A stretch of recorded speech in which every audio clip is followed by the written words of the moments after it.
Oi, gente. Então, estou aqui para apresentar para vocês rapidamente a Anablebs, né, que é um selo criado para ter uma casa para os projetos que a gente estrategicamente criou para tentar desenvolver o mercado de cinema XR no Brasil. XR, para quem ainda não está familiarizado, é um X-tudo. É um X que engloba todas as tecnologias de imersão e, para nós, é o cinema XR, o cinema de imersão. Então, esse material vocês podem encontrar no site. Então, eu vou passar para ir diretamente ao assunto. Isso aqui fala da Anablebs, qual é o objetivo desse selo no Brasil e no mundo. Eu vim do cinema tradicional, passei 15 anos na Europa, assinei direção de fotografia de longas-metragens de ficção e sempre tive uma inquietude, né? Nunca temos tempo suficiente nas locações onde vão acontecer as filmagens. Então, que tal se pudéssemos utilizar ferramentas virtuais para poder passar mais tempo nos locais de filmagem antes das filmagens acontecerem? Né? Vamos filmar na China, numa coprodução com a Alemanha, eu moro no Rio, mas estou em Paris para uma outra filmagem ou para uma conferência. Então, que tal se eu pusesse um óculos e, de repente, eu estou na China, nesse local de filmagem? Né? E se eu pudesse encontrar com os atores lá, com o diretor, com o coprodutor, com o diretor de produção, para negociar a utilização de uma grua especial, porque aquela cena exige aquele tipo de equipamento. Mas eu ainda estou no Rio. Não, eu estou em Paris. Enfim, isso já passa a não fazer muito mais importância. Então, eu escrevi essa ideia numa incubadora na Holanda, no Festival de Rotterdam. Eu achei muito legal ter gente de Rotterdam aqui. E aí, esse projeto foi aceito. Eu falei, gente, uau, alguém está achando que é coerente o que eu estou dizendo. Então, essa ideia virou um projeto, eu fui aceito, o projeto participou dessa incubadora em Rotterdam no início do ano passado.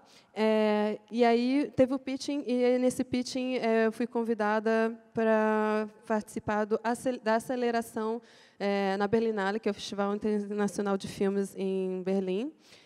E só que já tinham os aceleradores, né? Eu estava recentemente incubada, vamos dizer assim, com essa ideia, e aí conheci as pessoas que já estavam tocando terror na indústria do cinema do futuro. A garotada que está trabalhando com a inteligência artificial para fazer músicas, o pessoal que está começando a fazer mapeamento em 360 graus com drones para estudos de locação de filmagens. Então, de repente, percebi que o meu projeto era coletivo e englobava todas essas outras tecnologias.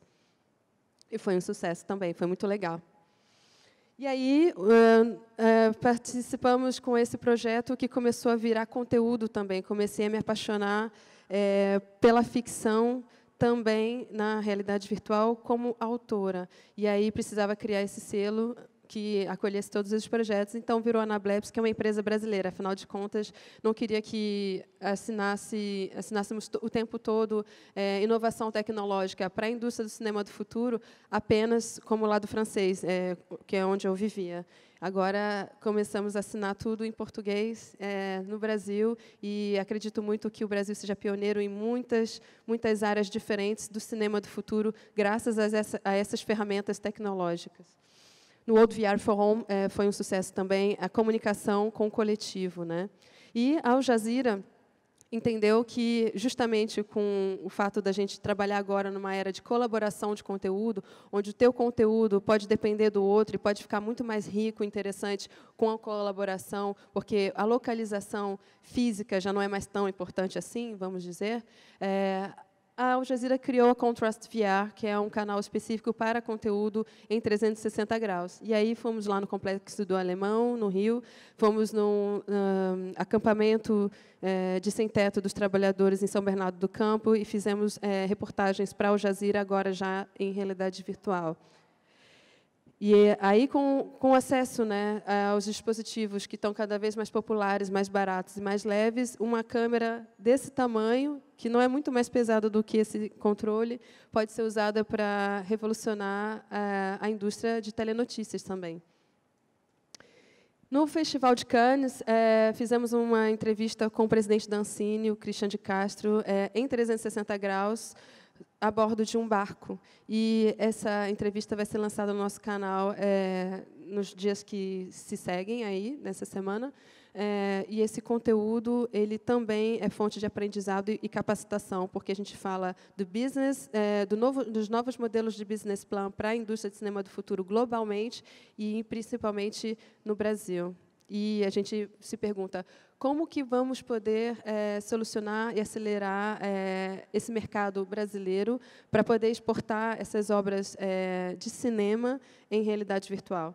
Esse conteúdo vai estar disponível em breve no canal Anablebs. Tivemos muita voz esse ano no Festival de Cannes, através da realidade virtual. Esse foi a minha 7ª participação no festival, sendo que foi a primeira vez em que eu não tive tempo de tratar do cinema tradicional, porque a realidade virtual realmente já tomou toda a indústria. Na minha agenda, no nosso schedule, por exemplo, tudo foi tomado por esse mercado agora.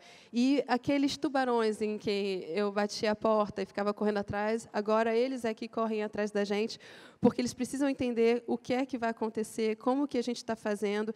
Eu, como diretora de fotografia, posso dizer com propriedade, os fabricantes ainda não encontraram o smartphone da indústria dos cinemas ainda. Para câmeras em realidade virtual, nós ainda estamos na era do tijolão, assim como os dispositivos como óculos, né, os headsets.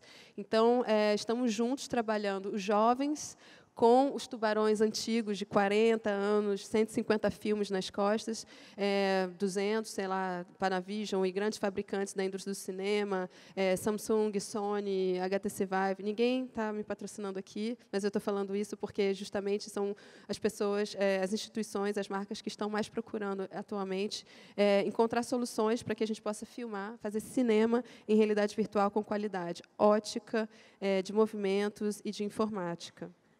Então, tivemos bastante voz também no ano passado no Festival de Cinema do Rio, onde fizemos uma união de experts do mundo inteiro, de diferentes países, né, para debater e para ativar a questão dos financiamentos privados e públicos para conteúdo de cinema em realidade virtual no Brasil. E, assim, também começamos a pensar numa ética. Como é que fica a produção de conteúdo de realidade virtual a partir do momento que a gente sabe que esse tipo de conteúdo altera a fisiologia humana? Quando a gente acessa um conteúdo em realidade virtual, a gente não está mais simplesmente assistindo, a gente está experimentando aquele conteúdo.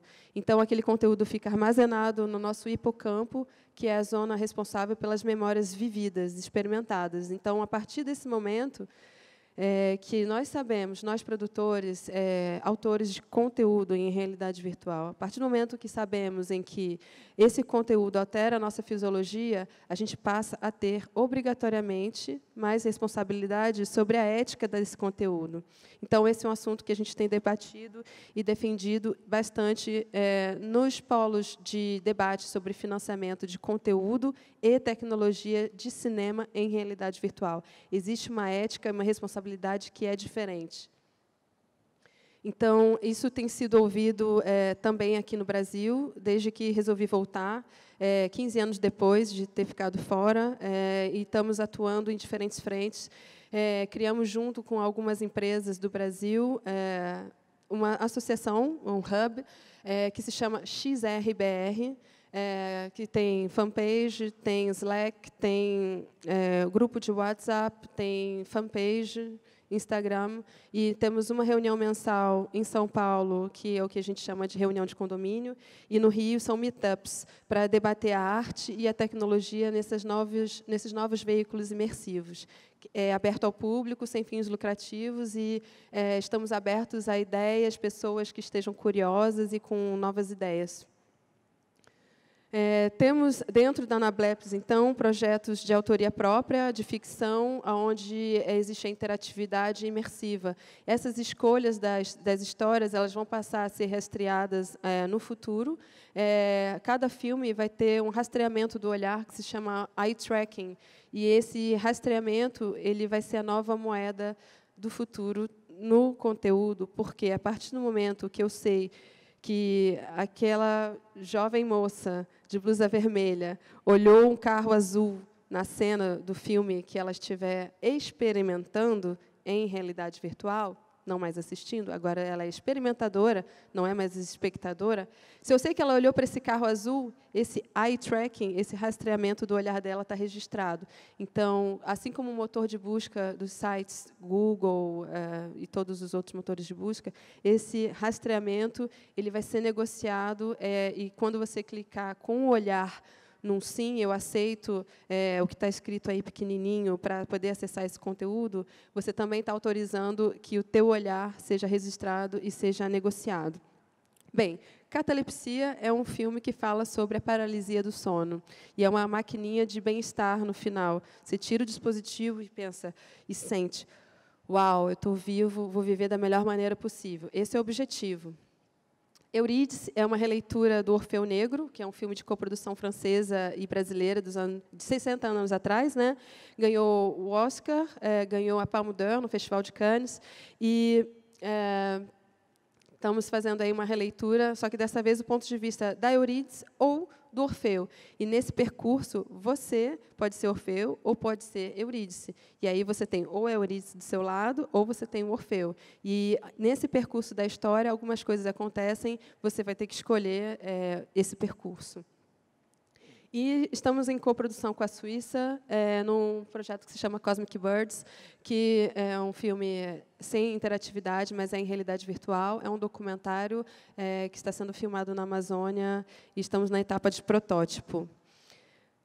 Bem, chegando aqui no final, apresento para vocês o nosso produtor executivo, que está de braços abertos para acolher ideias de como melhorar a nossa indústria do futuro. Nós estamos na linha de frente em vários países, estamos aí, ao mesmo tempo, representando o Brasil e representando a nova geração do cinema, que promete, e eu acredito, sim, que o Brasil seja muito pioneiro em diferentes frentes, tanto na tecnologia quanto na produção de conteúdo, com ética, com essa nova ética que é diferente, com essas novas profissões que estão surgindo, com outras que estão desaparecendo ou que estão se transformando. E eu, por exemplo, na realidade virtual, já não faço mais direção de fotografia e estou muito feliz de poder estar interagindo com outras profissões, outros domínios que jamais sonhei, que é engenharia, game designers, informática, TI, domínios farmácia, domínios que eu realmente nunca imaginei, como formada em Belas Artes e Cinema, interagir diretamente. São os novos modelos de negócios da indústria do cinema que estão preenchendo as nossas vidas nesse momento, através de muita arte, com ética e responsabilidade. Aproveito aqui para agradecer e parabenizar esse evento. Eu acho que é uma iniciativa nobre, temos que massificar mesmo a tecnologia, mas com o propósito de que a tecnologia pode humanizar as pessoas e pode devolver o que tirou dela. A partir dos anos 70, muito visivelmente, não com a tecnologia em si, mas com a queda de qualidade de conteúdo. Então, passou-se a pensar que, a partir dos anos 70, a tecnologia era vilã e emburrecia as pessoas. Mas, ao nosso ver, isso vem da queda de qualidade da produção do conteúdo. Então, chegou a nossa vez, é a nossa geração, a gente está aqui na linha de frente para produzir conteúdo de qualidade, despertar as pessoas através da tecnologia para devolver para elas o que tiraram delas. Então, estamos aí abertos também, tanto no Hub quanto na Anableps, para desenvolver projetos de educação, utilizando alta tecnologia, para fazer projetos de cinema, documentário com denúncias ou não, com contação de histórias, sempre utilizando o high-tech, tocando no low-tech. Acreditamos realmente que a tecnologia vai aí, atuar na nova era do cinema do futuro, de forma brilhante. Eu queria agradecer a oportunidade. Obrigada.